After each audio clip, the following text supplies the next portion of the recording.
아멘. 헤브론으로 올라가라. 오늘 사무엘하 2장에서 주는 하나님의 교훈입니다. 이제 사울이 죽은 후에 다윗은 블레셋 땅 시글락의 망명생활 1년 4개월을 청산을 하고 이제 헤브론으로 올라가게 됩니다. 거기서 유다 사람들이 이제 기름을 부어서 왕이 됩니다. 그러나 이스라엘 12지파 중에서 유다 지파만의 이제 왕이 되죠. 헤브론에서. 이제 나머지 11지파는 누가 왕이 되느냐? 바로 이제 사울의 세 아들이 사울과 함께 길보아산 전투에서 죽지 않습니까? 이제 남은 아들 이스보셋이 왕이 되는데, 이스보셋은 이제 왕이 될 만한 인물이 되지 못하죠. 그러니까 그 이스보셋의 숙부였고, 그리고 사울 왕의 군대 장관이었던 이 야심과 이제 아브넬이 이제 혼란한 틈을 타서 이제 그 이스보셋을 11지파의 왕으로 옹립을 합니다. 이제 그리고 뒤에서 수렴 청정하면서 소위 말해서 섭정을 하는 거죠. 이제 그가 이스보셋이 그때 나이가 40세였지만은 숙부의 말을 듣고 그렇게 왕이 됩니다. 실권은 이제 아브넬이 짓고 있는 거죠. 그 아브넬은 야심가입니다. 아주 야망으로 가득 찬 자였어요. 그러니 1대 11대에 이제 구도가 된 겁니다. 이제 왕이 되었지만은 아직 걸어가야 할 길이 많고 넘어야 할 산이 많은 거죠. 참 인생이란 거 그런 것 같습니다. 다 된 것 같아도 아직도 아니고, 이제는 모든 문제가 해결된 것 같아도 아직 건너가야 할 강이 많고 가로막힌 산이 많은 거죠. 그래서 7년 6개월의 지리한 싸움이 11지파 이스라엘과 남쪽의 유다 싸움이 계속됩니다. 이것은 결국은 사울 왕과 다윗 왕과의 싸움입니다. 그래서 결국은 이 아브넬이 가만히 있지 않죠. 11지파의 실제적인 왕일 뿐만 아니라 그는 다윗 왕을 물리치고 12지파의 왕이 되기도 하는 그런 야심가죠. 허수아비를 세워놓고. 영왕에는 반드시 다툼이 일어납니다. 다툼이 왜 일어나느냐? 욕심 때문에 일어나는 거죠. 가지려고 하니까, 빼앗기지 않으려고 하니까 거기서 다툼이 나는 거죠. 그래서 필연이 나는 살육이 또 동족 상장 간에 이제 벌어지는 것을 오늘 본문에서 보게 됩니다. 그래서 오늘 1절에서 7절까지는 어제 말씀드렸던 것처럼 성경을 빛과 어두움으로 이렇게 구분을 해보면은 전반부는 이제 빛입니다. 그리고 8절에서 마지막 절까지는 또 어두움이에요. 그러나 소망은 그 어두움 가운데서도 여기 끝에 보면은 뭐라 그러죠? 2절 끝에 헤브론에 이를 때 날이 밝았더라. 헤브론에 이를 때 날이 밝았더라. 1절에서 헤브론으로 시작을 하고 여기 32절에 헤브론으로 끝나고 있어요. 이건 상당히 영적인 의미가 우리에게 주어지게 됩니다. 이 헤브론, 하나님이 어디로 올라가라 그랬느냐? 헤브론으로 올라가라. 헤브론 하나님이 정하신 그곳에 있을 때는 날이 밝았더라. 어떤 어둠이 탈지라도 결국은 새날이 밝아온다. 할렐루야. 우리 모두 다 오늘 헤브론으로 올라가게 되기를 주 이름으로 축복합니다. 그래서 오늘 본문 말씀을 사무엘하 2장을 두 부분으로 전반부와 후반으로 이렇게 대별하면서 두 가지 기도 제목을 삼고자 하는 것입니다. 먼저 첫 번째는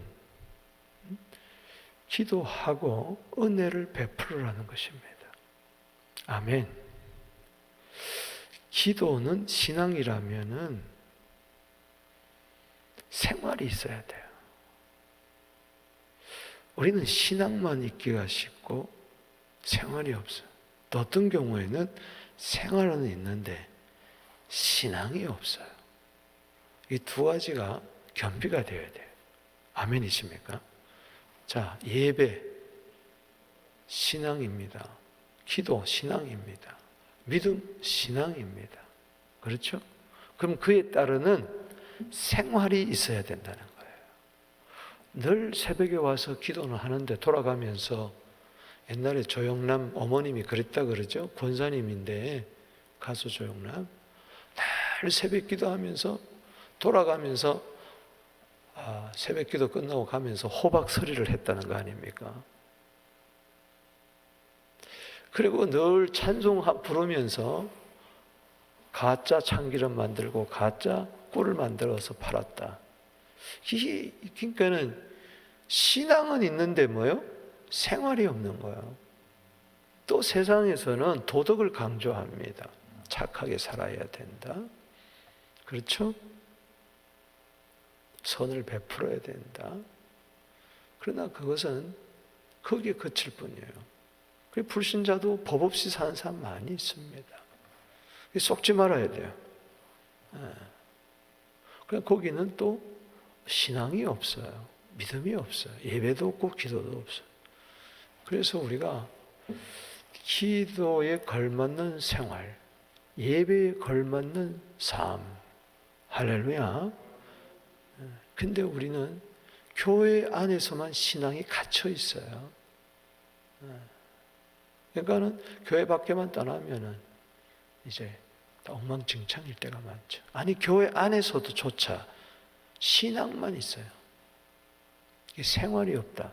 즉, 삶이 없다. 그래서 신앙과 생활이 분리된. 예수 믿으면 믿을수록 종교적인 삶이 되고, 그래서 아주 두 마음을 품게 되고, 두 생활을 하게 되고, 점점 간격이 벌어지면서 신앙과 생활이 아주 괴물을 만듭니다. 우리는 그것을 종종 보게 되는, 내 안에도 그런 것을 있는 것을 보는 것입니다. 예를 든다면은 외식하는 서기관과 바리새인들의 삶이 한마디로 말해서 그런 거죠. 그래서 우리는 신앙에 걸맞는 생활을 해야 된다. 할렐루야.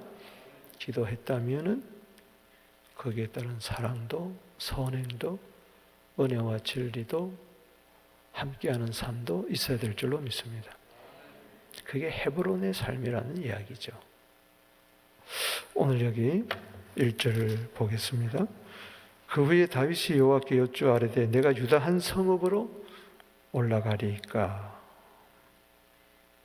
여호와께서 이르시되 올라가라. 다윗이 아뢰되 어디로 가리까. 이르시되 헤브론으로 갈지니라. 이게 오늘 본문을 여는 열쇠의 구절이죠. 그 후에 이제 사울도 죽고 사울의 장사도 다 하고 애가도 짓고 모든 것이 다 죽는데 1장 1절에 보면은 사울이 죽은 후에 또 그 후에 여러분 항상 후가 있다는 것을 기억하게 되기를 바랍니다. 지금의 이 생활이 영원하지 않아요. 지금의 이 순간이 영원하지 않아요.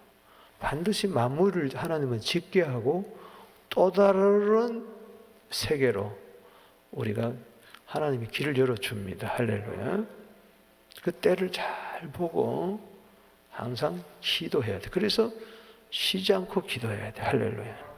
때를 분별하기 위해서 지금은 기도해야 될 줄로 믿습니다.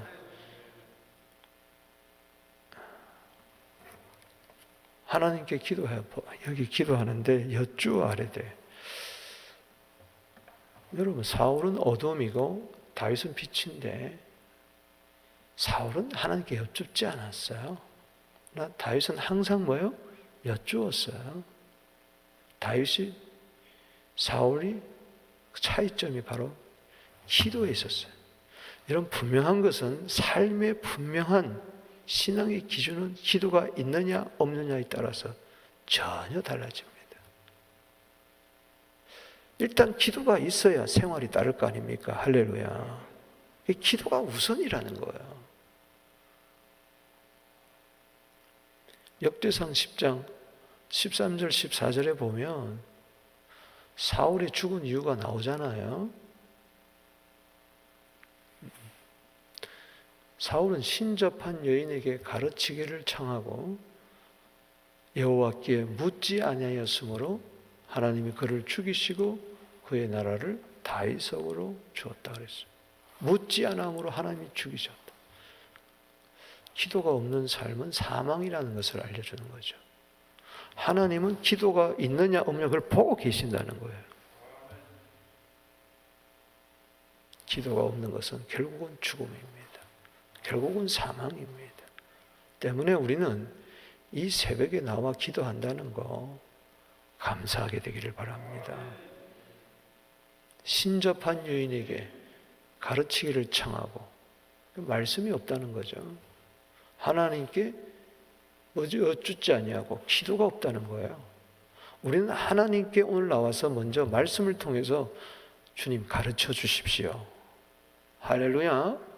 세상 사람들은 하나님께 가르침을 못 받으니까 인생의 선배를 찾아다니고 책을 보고 그게 필요 없다는 게 아니라 하나님 없이 백날 해봐야 오늘도 우리 자녀들이 하나님께 가르침을 받지 않고 그냥 학교 간다면 신접한 여인을 찾아다니는 것과 똑같은 이야기예요.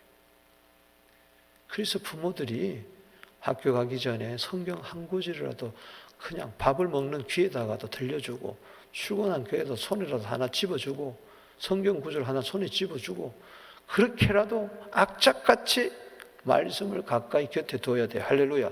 부지런히 가르쳐야 돼. 할렐루야. 그리고 기도하는 모습을 보여줘야 돼요. 아멘이십니까?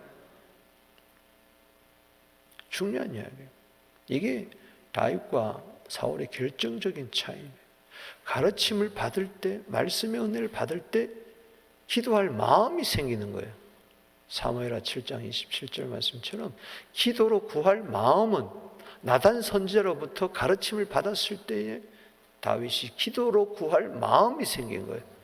왜 아침에 성경을 읽게 하느냐, 읽고 이렇게 강의를 받느냐, 바쁜 시간에 그냥 와서 기도하고 돌아가면 되지, 그러다 보면 기복적이 됩니다.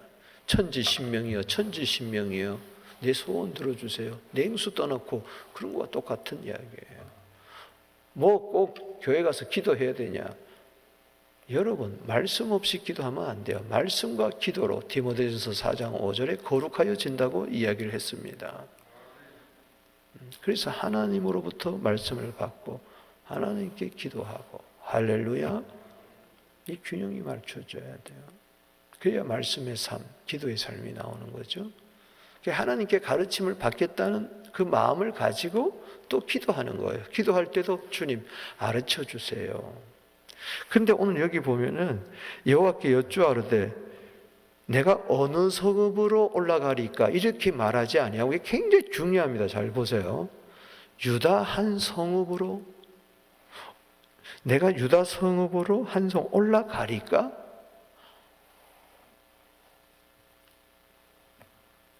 그러니까 기도하기 전에 이미 그의 마음속에 이제 시글락 땅을 블레셋 땅을 떠나 이스라엘 땅으로 가는데 이스라엘 12지파 땅이 있을 것이고 많은 성읍이 있을 터인데 그는 일단 유다 지역을 딱 짚습니다. 왜?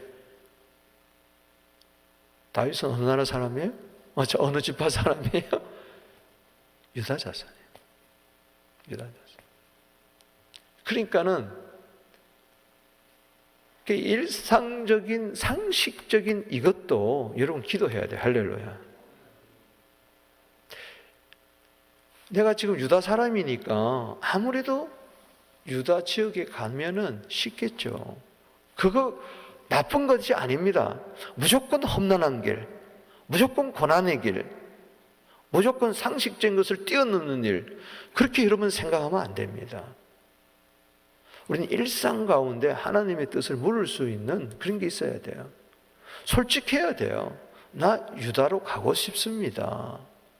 아멘. 생뚱맞게 나는 므낫세 한 성읍으로 가리까? 아주 멋있게 나는 에브라임의 한 성으로 가리까? 이렇게 하지 않았어요. 그는 유다 사람이기 때문에 내가 상식적으로 판단할 때에 유다가 가장 좋다는 것이죠. 아멘이십니까? 여러분들이 마음의 소원을 가지는 거 나쁜 거 아니에요. 아멘. 오늘도 상식적인 선 안에서 소원을 아뢰세요. 할렐루야. 우리 아이들 학교 가는데 하나님 도와주세요. 내 몸이 아픈데 도와주세요. 내가 지금 돈이 없는데 한 교회가 어려운데 이거 아래 그 나쁜 게 결코 아닙니다. 할렐루야. 손주 이름까지 이야기하면서 얘가 요즘 사춘기인데 하나님 어떡하면 좋겠어요. 믿습니까? 하여튼 그런 걸 좋아. 미주알 고주알 내 마음의 소원 그대로 아뢰는 거. 할렐루야. 괜히 멋있게 나는 뭐 어쩌고 저쩌고 뭐 에브라임 땅으로 갈까요? 그러면 안 된단 말이죠. 빌립보서 2장 13절에 하나님은 자기의 기쁘신 뜻을 위하여 우리 마음에 소원을 두고 행하신다. 할렐루야. 소원 가지는 거 결코 나쁘지 않습니다. 아무 계획도 없고 꿈도 없고 하나님 어느 곳에 가겠습니까? 멋있는 것 같지만요, 그거 좋은 거 아니에요. 하나님께 모든 것을 전가시키는, 책임을 전가시키는 그건 믿음이 아니에요. 하나님 그렇게 우리 로봇처럼 만들지 않으셨어요. 오늘 네 마음에 소원이 있느냐 물어보잖아요. 내가 너한테 무엇을 해줄 거 물어보잖아요. 알아서 해주세요. 이건 믿음이 아니에요. 이렇게 해주세요. 저렇게 해주세요. 할렐루야. 그러면서 조절이 되는 거예요. 아멘이십니까? 욕심이면 주님께서 제거해 주실 것이고. 할렐루야. 그래서 하나님의 뜻과 내 소원이 일치되느냐 물어보면서 아예 같잖아요. 유다 한 성읍으로 올라가니까 유다를 딱 정해놓고 거기에 한 성읍을 알려달라는 이야기죠. 저는 이게 감동이 돼요. 이 다윗이 어린아이 같구나. 어린아이 같구나. 이때 나이가 30세예요. 30세. 15세에 사무엘에게 기름을 받고 15년 동안 지금 이 고난의 세월을 겪어가지고 30세 청년이 되었을 때 그가 이제 하나님께 또 묻는다. 그러니까 시글락 1년 4개월의 삶이 결국 헛된 것이 아니죠. 마태복음 15장 28절입니다. 딸이 귀신 들렸어요. 예수님께 와서 주여 주여 주여 외칩니다.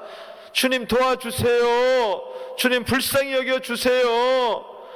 개들도 주인의 상에서 떨어지던 붓서기를 못 씁니다. 붓서기를 주세요. 마태복음 15장 28절에 딸아 네 믿음이 크도다. 네 소원대로 되리라. 아멘.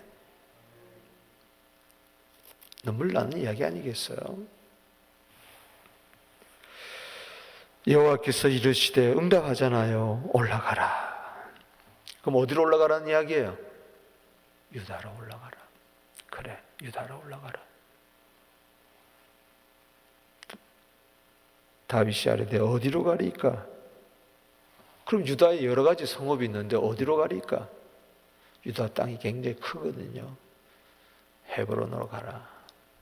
헤브론으로 가라. 따라합시다. 헤브론으로 가라. 그러니까 그냥 헤브론 간 거 아니에요. 유다 땅 가운데 어느 성읍에 가면 좋겠습니까? 또 물어보는 거죠. 따라합시다. 또 묻고 또 묻자. 기도라는 거는요, 하나님과의 관계는요, 또 묻고 또 묻고 또 묻고 또 묻고 또 묻고 또 묻고 또 묻고 또 묻고 또 묻고 쉬지 않고 묻게 되기를 주 이름으로 축복하는 것입니다. 아브라함은 약속의 말씀을 붙들고 갔어요. 다윗은 기도의 응답을 받고 갔어요. 할렐루야. 헤브론 올라가라. 왜 헤브론 올라가라 그랬을까? 창세기 13장을 쭉 읽어보세요. 재산이 많아지니까 조카 롯과 다툼이 일어납니다. 그때 우리 갈라서자 했을 때 조카 롯은 에덴 동산과 같은 땅으로 갑니다. 결국 이게 소돔이었어요. 아브라함은 그때 조카가 떠난 뒤에 너 동서남북 다 주겠다. 그러면서 하나님이 어디로 인도하느냐? 헤브론으로 인도합니다. 창세기 13장 18절에 보면은 거기서 하나님께 제단을 쌓습니다. 할렐루야. 헤브론이 처음 등장하는 곳입니다. 헤브론 마무리 상수리나무 아래에 하나님 감사합니다. 나를 이 헤브론으로 인도하여 주시니 감사합니다. 거기에서 아브라함과 이삭과 야곱이 거기에서 다 죽습니다. 그 시신이 다 거기 매장지가 있습니다. 그러니까 약속의 땅, 약속의 장소가 헤브론입니다. 또 하나 헤브론을 얻지 않는다면 여호수아 14장 12절에 갈렙이 이 산지를 내게 주십시오. 참 개척의 정신이 있는 곳입니다. 그곳이 여호수아가 축복하며 준 땅이 바로 헤브론입니다. 거기는 안악작손이 많고 거친 산악지대와 같고 높은 땅입니다. 여러분 헤브론을 겉으로 보면은 그렇게 좋은 땅은 아닙니다. 기름지고 옥토가 있는 땅이 아니고 바로 하나님이 주신 그 땅. 근데 헤브론의 이름의 의미가 중요한 거죠. 어소시에이션. 헤브론의 뜻이 뭐라고요? 연합하고 친교하고 화목하고 교제하는 그 장소. 할렐루야. 하나님과 어소시에이션. 온 가족이 어소시에이션. 서로 교제하고 모든 지파가 하나 될 수 있는 그곳 헤브론. 오늘 사랑하는 성도 여러분, 헤브론의 은혜가 있게 되기를 주 이름으로 축복합니다. 그래서 여기 보면은 온 가족과 더불어서 2절 3절에 가서 4절에 유다 사람이 와서 거기서 다윗의 기름을 부어 유다 족속의 왕으로 삼으니라. 그런데 어떤 사람이 와서 이야기합니다. 사울을 장사한 길르앗 야베스 사람들이 있습니다. 뭘 하시라고? 이젠 또 사울에 대한 새 소식을 듣습니다. 어제는 가짜 뉴스를 들었고 오늘은 뭐요? 진짜 뉴스를 들은 거예요. 그러니 마음이 얼마나 뭉클했겠어요. 어제 가짜 뉴스는 뭐였어요? 아말렉 소년이 뭐요? 사울을 죽인 걸로 됐어. 진짜 알고 보니까 뭐예요? 헤브론에 와서 들려온 소식은 진짜 사울이 어떻게 죽었다는 것을 다 자세히 듣고 그 찢어진 벳산 성벽에 박혀있던 그 시신, 머리도 없는 그 시신, 그 시신을 화장하고 상수리나무 아래 그 뼈를 추려가지고 물었던 그 소식을 들었을 때 얼마나 눈물이 났겠습니까? 아마 1장 이상을 눈물이 났을 거예요. 전령들을 보냅니다. 여봐라, 그 사람들에게 내가 은혜를 베풀기를 원한다. 어떤 성경학자들은 이 다윗의 정치적인 거다. 왜냐하면 지금 헤브론 요단 서편 땅이고 저 길앗 야벳은 저 동편, 저 북쪽 땅인데 바로 므낫세 갓 루벤 지파, 므낫세 반지파, 루벤 갓 지파의 땅입니다. 그렇기 때문에 지금 한 지파 가지고는 안 되니까 이참에 길앗 그쪽 사람들에게 선심을 베풀어 가지고 그 사람들을 끌어들이려고 한다. 아니에요. 성경을 잘못 보고 있어요. 정통한 소식을 들은 거예요. 사랑하는 성도 여러분, 가짜 뉴스도 많고요, 진짜 뉴스도 많아요. 아멘. 진짜 소식을 듣고 나서 그런 길앗 사람들에게 은혜와 진리를 베풀기를 원해. 여기 5절에 다윗이 길앗 야벳 사람들에 대해 전령을 보내. 그러되 너희가 너희 주 사울에게 이처럼 은혜를 베풀어 그를 장사하였으니 여호와께 복을 받을지어다.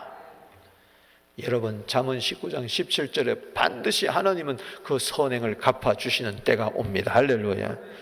6절에 너희가 이 일을 행하였으니 이제 여호와께서 은혜와 진리로 너희에게 베푸시기를 원하고 나도 이 선한 일을 너희에게 갚으리라. 기도했다면은 은혜를 갚으세요. 할렐루야. 베푸세요. 선행을 베푸세요. 할렐루야. 7절에 이제 너희는 손을 강하게 하고 담대하라. 너희 주 사울이 죽었고 유다 족속이 내 기름을 그들의 왕으로 삼았느니라. 뭐냐? 옛날에 길앗 야벳 사람들이 암논이 쳐들어왔을 때 벌벌 떨면서 오른 눈을 다 빼버리라 그럴 때에 사울 왕이 도와주었던 건데, 그 사울 왕이 이제 죽었지만은 내가 이제 유다 족속의 왕이 되었으니 내가 비록 유다 한 지파의 왕이지만은 너희들을 내가 거두리라. 할렐루야. 겁내지 말라. 강하고 담대해라. 내가 너희들을 책임지겠다 이거지. 정치적으로 끌어들이려고 한판 이런 게 아니에요. 성경 전체 흐름을 봐야 돼요. 할렐루야. 그는 한 지파의 왕이었지만은 요단 동편에 이 길앗 야벳 사람들까지 주제넘게 책임지겠다는 게 아니고, 그들이 기름 부음 받은 종의 시신까지라도 저들이 잘 처리한 것을 바라보며 사울 왕에게 은혜 받은 것을 갚은 거 아니겠어요? 은혜를 보답할 줄 아는 사람들이구나. 그래서 선행을 갚아주겠다는 것이죠. 여러분, 나 몰라라 할 수도 있어요. 요단 동편의 사람들이에요. 그러나 전령까지 보내가지고 그들을 책임지겠다. 이게 기도의 사람입니다. 여러분, 은혜와 긍휼, 은혜와 긍휼, 이것은 서신서에 끝없이 나옵니다. 은혜와 긍휼 평강. 할렐루야. 헤브론의 사람들은 은혜와 긍휼을 베푸는 사람들입니다. 인자와 언약의 사람, 은혜와 진리를, 헤세드를 베푸는 사람들입니다. 할렐루야. 헤브론의 사람들이 되십시오. 아멘. 정의가 뭡니까? 도대체 정의가 뭐냐고요? 칼로 물 자르듯이 자르는 게 정의가 아니에요. 정의는 이사야 30장 18절에 정확하게 나오고 있습니다. 은혜를 베풀고 긍휼히 여기고 복을 주는 것이 바로 정의다. 따라합시다. 은혜, 긍휼, 복. 이게 정의의 하나님이에요. 정의의 하나님.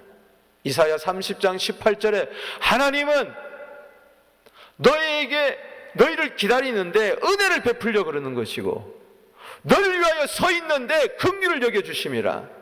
하나님은 정의의 하나님이라. 무릇 그를 기다리는 자마다 복이 있도다. 그래요. 바로 지금 이거야말로 지금 다윗이 헤브론에서 길앗 사람들에게 베푼 거, 은혜, 진리, 복, 바로 그게 정의예요. 할렐루야. 정의는 무지한 칼날이 아닙니다. 잘 알아야 됩니다. 바로 그게 예수 안에서의 정의입니다. 할렐루야. 십자가의 정의입니다. 다윗은 앞으로 올 메시아를 대표하는 사람들입니다.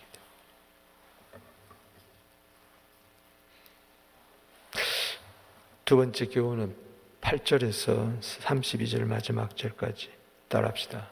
인내하고 싸우지 말아라. 이걸 보여주고 있어요. 기도하고 선행을 베풀고 은혜 베풀다면 인내하고 우리는 싸우지 말아야 됩니다. 아멘이십니까? 하나 되어야 된다는 거죠. 다투지 말아야 된다는 거죠.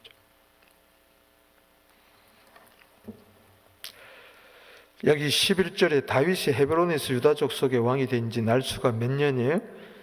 7년 6개월이에요. 사무엘하 5장 4절에 보면은 30세에 유다에서 왕이 되고 7년 6개월 동안 끝에 37세 6개월 만에 37년 6개월 만에 그는 이스라엘 전체 왕이 됩니다. 헤브론에서 모든 이스라엘 나머지 11지파 장로들이 와가지고 당신은 우리의 왕이 되어 주십시오. 여러분 기다리고 기다려야 됩니다. 할렐루야. 15세 때 사무엘상 16장에 기름 부음을 받았다고 해서 다 된 게 아니에요. 그때부터 고난의 길이, 가시밭들의 길이, 환난과 핍박과 고난의 길이 와서 15년 만에 헤브론에서 유다 한 지파의 왕이 되고 다 된 게 아니었어요. 거기서 또 7년 6개월을 또 기다렸어요. 이 사이에요 원치 않는 전쟁이 계속 일어나는 거예요. 왜냐? 이 아브넬의 11지파의 왕 이스보셋을 왕으로 옹립해놓고 뒤에서 다 조종하는 이 실제적인 권력을 가졌던 사울의 군대 장관 이 아브넬이 야신가 때문에 그래요. 결국은 아브넬은 요압에 의해서 죽습니다. 여기 8절에 보면 사울의 군사령관 넬의 아들 아브넬이 이미 사울의 아들 이스보셋을 데리고 마하나임으로 건너가서 길르앗과 이술과 이스라엘과 메우라임과 베냐민 온 이스라엘의 왕으로 뭐요? 삼았더라. 누가 삼았어요? 누가 삼았어요? 누가 누구를 삼았어요? 아브넬이 이스보셋을, 사울의 넷째 아들. 하나님이 세운 왕이 아니었어요. 사울 왕이 죽음으로 끝나야 되는데 끝까지 사울 왕을 책임져야 할 사람은 아브넬이었어요. 사울 왕이 잘 때도 그 옆에 함께 뒤집어 자고 창과 물병을 다윗이 가져가는 줄도 모르고 지키지도 아니하고 길보아 전투에서 사울 왕이 세 아들과 함께 죽는데도 이 사람은 도대체 어디 있었던 거예요? 어디서 있다가 갑자기 툭 나타난 거예요, 아브넬이. 함께 죽었어야 되잖아요?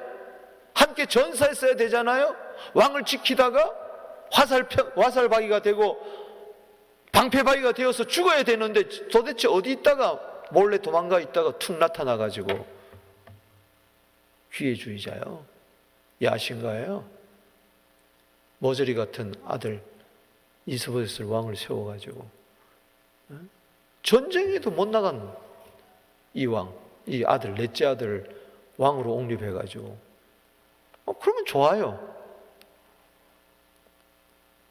여기 10절에 사울의 아들 이스보셋이 이스라엘 왕이 될 때 나이가 40세고 2해 동안 왕위에 있으니라. 2해 만에 2년 만에 아브넬도 죽고 이스보셋도 죽습니다. 참 이거 보세요. 뭐든지 하나님이 인정해야 돼. 할렐루야. 2년 동안 까불다가 다 죽어버려요. 2해 동안 왕위에 있으니 유다 족속은 다윗을 따르니 그러나 다윗은 뭐예요? 7년 6개월 동안 버티고 마침내 12지파의 왕이 됩니다. 인내하십시오. 조급하지 마십시오.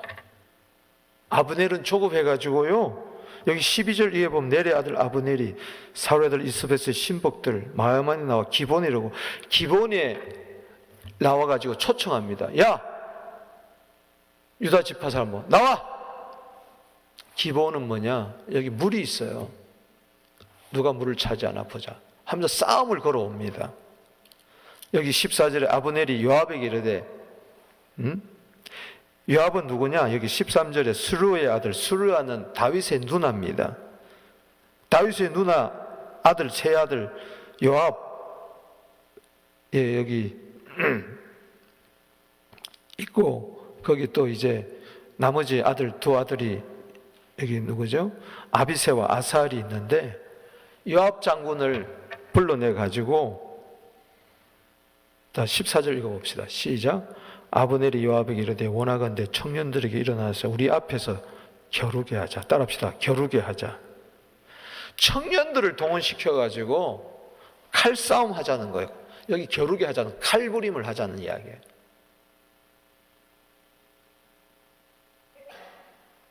나쁜 놈이죠. 아니 11지파의 실제적인 권력을 가진 이 아브넬이 싸움을 걸어오니 한 지파에 밖에 안 되는 다윗에게 싸움을 걸어옵니다. 15절에 그들이 일어나 그 수대로 나가니 베냐민과 사울의 아들 이스보셋의 편에서 몇 명? 12명. 다윗의 심정에서 뭐예요? 12명. 왜 12명이냐? 12지파의 진정한 왕이 누구냐? 한번 겨뤄보자는 거죠. 젊은이들은 무슨 죄가 있습니까? 한마디로 무사들이 왕 앞에서 싸우게 해가지고 피비리 내고 그걸 보고 즐거워하는 그런 것처럼 여기 16절에 게임이 벌어지는 거죠. 각기 상대방의 머리를 잡고 칼로 상대방 옆구를 찌르며 일제히 쓰러진지라. 그러므로 헬갓 햇소라임을 일컫으니 기본에 있더라. 헬갓 햇소라임의 뜻은 따라합시다. 날카로운 칼의 밭. 그냥 칼부림이 일어났어요. 청년들이 죽었어요. 어른들의 싸움에 청년들이 24명이 그 아까운 목숨이 죽는 거예요. 어른들이 정신 차려야 됩니다. 할렐루야. 아멘이십니까? 하나님의 때를 기다릴 줄 알아야지. 초급해하면서 칼부림 장난이나 하고 있어요. 조급하면 망합니다. 디모데후서 3장 4절에 말세의 특징, 배신하며 교만하며 조급하며. 이게 배신이에요. 교만하고 조급하고. 지금 다윗은 인내를 나타내고 아브넬은 조급함을 나타내는 거예요. 빛과 어둠은 뭐냐? 빛은 인내입니다. 어둠은 조급함이에요. 해보겠다는 거예요. 한번 실권을 잡아보겠다는 이야기. 이게 됩니까? 그래봐 2년 안에 결판 나버리는 거를. 그 사이에 청년들만, 아무 죄도 없는 청년들만, 선량한 시민들만, 선량한 백성들만 피보는 겁니다. 지도자들이 정신 차려야 되는 거예요. 아멘이십니까? 갈라디아 5장 15절에 서로 물고 먹으면 피차 멸망하리라. 남는 게 뭐예요? 상처뿐인 영광? 말도 안 되는 이야기.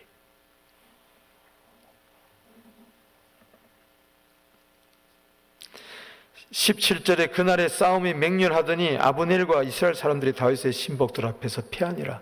1대 11인데 11이 지는 거예요. 왜? 이 이스보셋의 왕국, 아브넬의 왕국은 가짜기 때문에 결국은 진짜가 이깁니다. 할렐루야. 피치 못할 싸움에서 결국은 다윗이 이기는 거죠. 18절에 그곳에서 스로의 세 아들 요압과 아비새와 아사엘이 있는데 아사엘의 발은 들로같이 빠르더라. 즉 세 장군 가운데 조카들이죠. 다윗의 아사엘이 또 조급합니다. 하나님의 딸을 기다리지 못하고 지가 발이 노루처럼 빠르다고 내가 저 아브넬 죽여버리겠습니다. 막내가 그러지 말라 그러는데도 막 쫄아가니까는 거의 아브넬을 쫓아온 거예요. 아브넬과 요압은 친분이 있었어요. 야, 내가 너 죽이면 너 형하고 무슨 낯으로 보겠느냐? 따라오지 마라, 따라오지 마라. 다른 군사들도 많이 있는데 왜 하필 나를 따라오냐? 그래도 막 따라가니까는 창을 탁 뒤로 대니까는 달려오는 속도에 의해서 그냥 배가 찔려가지고 창이 뒤로 나와버렸어요. 사랑하는 성도 여러분, 아무리 다윗 편에 속했다 할지라도 다윗편에 속한 장군이라 할지라도 조급하면 안 됩니다. 누구든지 조급하면 망합니다. 조급하면 어리석음을 드러내는 겁니다. 잠언 14장 29절에 마음이 조급한 자는 어리석음을 나타냅니다.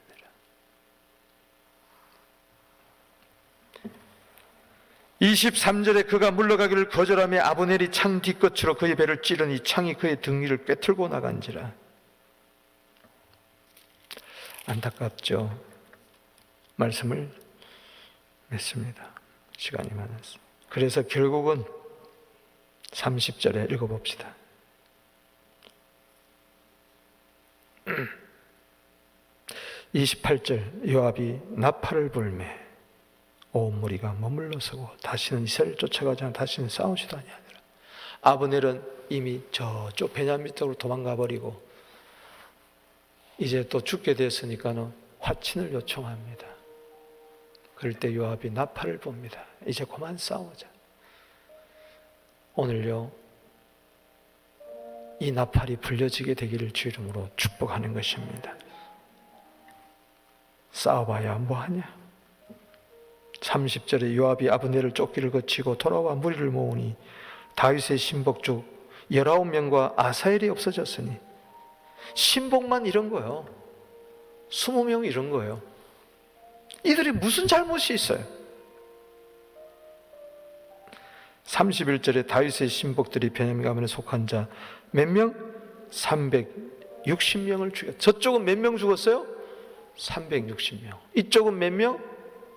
20명. 380명이 한 형제, 한 자매, 한 족속이, 한 혈, 하나님의 가족들이 다 380명이 죽어요. 남는 게 뭐예요? 다 인내하지 못해서 그런 거예요. 싸우는 건 좋은 거 아닙니다. 32절에 읽어봅시다. 시작. 무리가 아사엘을 들어올려 베들레헴에 있는 그의 조상묘의 장사 요압과 그의 부하들이 밤새도록 걸어서 어디에 이르는 때에 헤브론에 이를 때 비로소 난리가 영적인 의미가 있어요. 결국은 헤브론을 돌아와야 된다. 헤브론은 뭐라고 그랬어요? 연합이라고 그랬어요. 요한일서 2장 2절 아시잖아요. 4장 10절 아시잖아요. 예수님 우리의 화목제물입니다. 우리의 헤브론입니다. 로마서 12장 18절입니다. 할 수만 있으면 너희끼리 서로 뭐하라? 화목하라. 헤브론 기억하십시오. 기도하십시다. 하나님 아버지, 헤브론의 은혜가 있게 하여 주시옵소서. 하나님과 연합하고 서로 연합하고 서로 사랑하고 화목하고 다투지 않게 하여 주시고 기도에 따르는 선행의 삶이 있게 하여 주시고 은혜와 긍휼의 삶이 있게 하여 주시고 우리가 인내하고 또 인내하고 또 인내하면 하나님 능하신 손 아래 겸손하라. 때가 되면은 너희를 높이리라. 도와주시옵소서. 오늘 내 소원대로 되리라. 소원대로 되리라. 내가 너에게 무엇을 하여 주기를 원할고 구하라 주실 것이요 찾으라 찾을 것이요 두드리라 열릴 것이니라. 헤브론의 은혜가 있을지어다. 예수님의 이름으로 축복하며 기도합나이다. 아멘. 주 이름 부릅니다. 주여 주여.